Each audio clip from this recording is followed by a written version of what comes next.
Welcome to Shoreham. Welcome to our 20th display.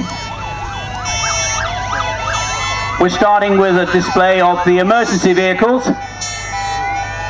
We always do this at the beginning of the display. And it's not just our colleagues showing off their vehicles. They're here for a real purpose.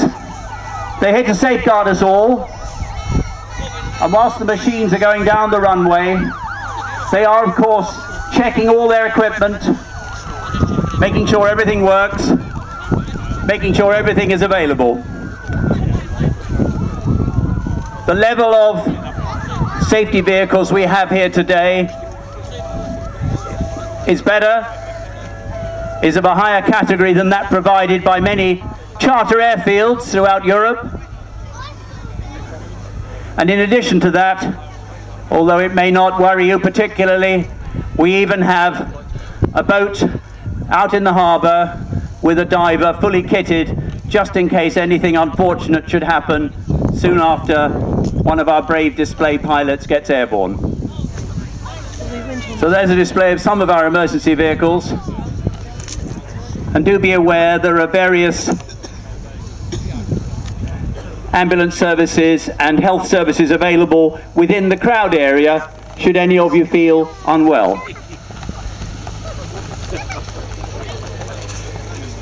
You look like Jesus. Put your other arm. This is my shirt. Whilst we're talking safety, safety is something always very much uppermost in every aviation corner. For your protection, we have a large number of very experienced people here keeping a constant eye on safety. But I'd like to read you part of a safety briefing which we are encouraged to read by the Civil Aviation Authority, who have a set of rules which govern all public air shows. We conform in total, exactly in accordance with what is required by the Civil Aviation Authority, and they've asked me to read out the following. Air displays can by their very nature be dangerous events. The crowd line is set at a safe distance from the runway. Please do not cross the crowd barrier.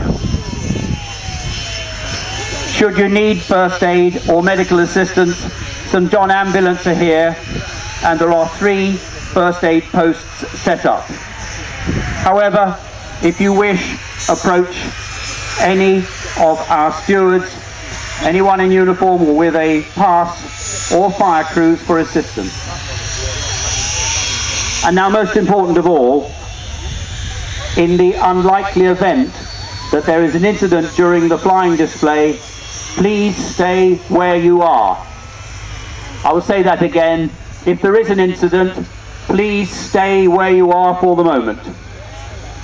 This will allow our rescue services to attend and deal with any difficulty. Whilst remaining where you are, we will keep you updated of any progress and any information. And I noticed that Captain Mannering and Laurel and Hardy will probably be helping us as well by the look of it. If there is incident in the public area, perhaps something like a fire or any other emergency, we will also advise you, in which case please keep well clear and allow the emergency services to deal with it. One reason for wishing you to stay where you are should there be an incident is we need to keep access free for all emergency vehicles.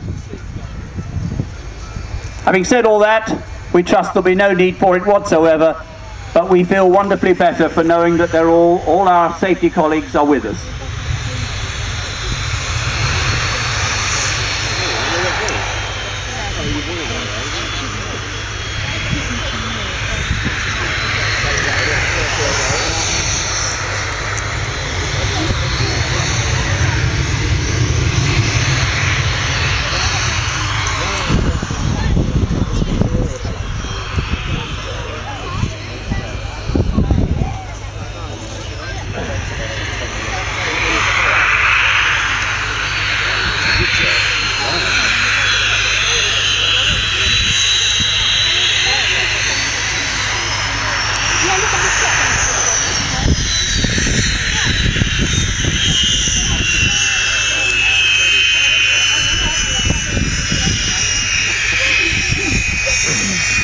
start this year's display, we have a Strikemaster, British Aerospace Strikemaster. It's currently backtracking the runway. It's backtracking shortly to depart on runway 20. This aircraft is owned and operated by Tombologna. Tom is a local resident, a great supporter of the Shoreham Airshow, and he's in fact flying his own aeroplane. He's back after a pause of 6 years from displaying, but I'm told his display is as smooth as ever. Tom's display today, he has asked us specially to dedicate to a late friend, Nick Costin. Nick was killed a few years ago, sadly, in Australia, whilst flying a Strikemaster. He was a particularly close friend of Tom's, and Tom has asked us to mention Nick Costin's name today, to whom this display will be dedicated.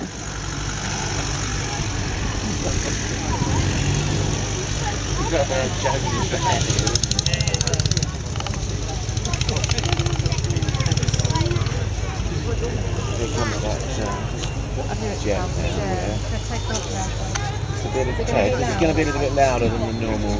Strikemaster is lining up. The first display is due to start at 11:10, so Tom is just a little early, which is lovely. Gives me a minute or two to tell you about the aeroplane.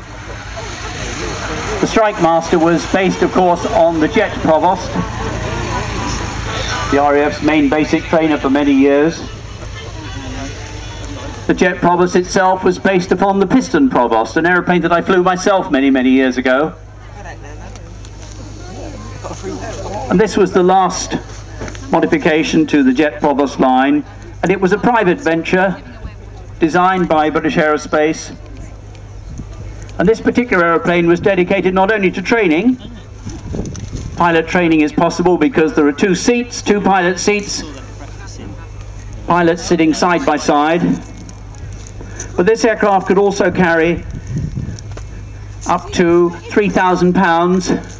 That's about 1.5 tons of various bombs and stores and rockets under the wing, which meant it suitable for counterinsurgency operations, some far distant parts of the world. It was also available for reconnaissance, as I've mentioned already, for pilot training, and also, of course, for weapon training. The aircraft could operate from rough strips, not Shoreham's lovely smooth runway, and first flew in 1967.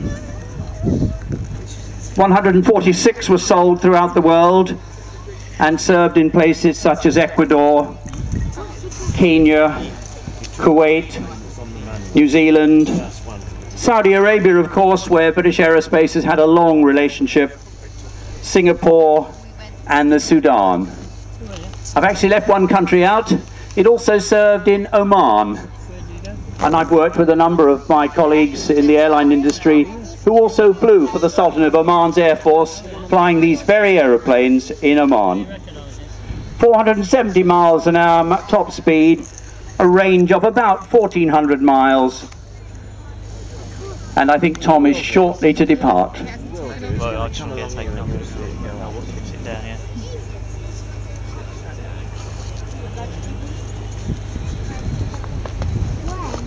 We have a reputation for running this show bang on time, and many people tell us that other air shows don't run quite so well.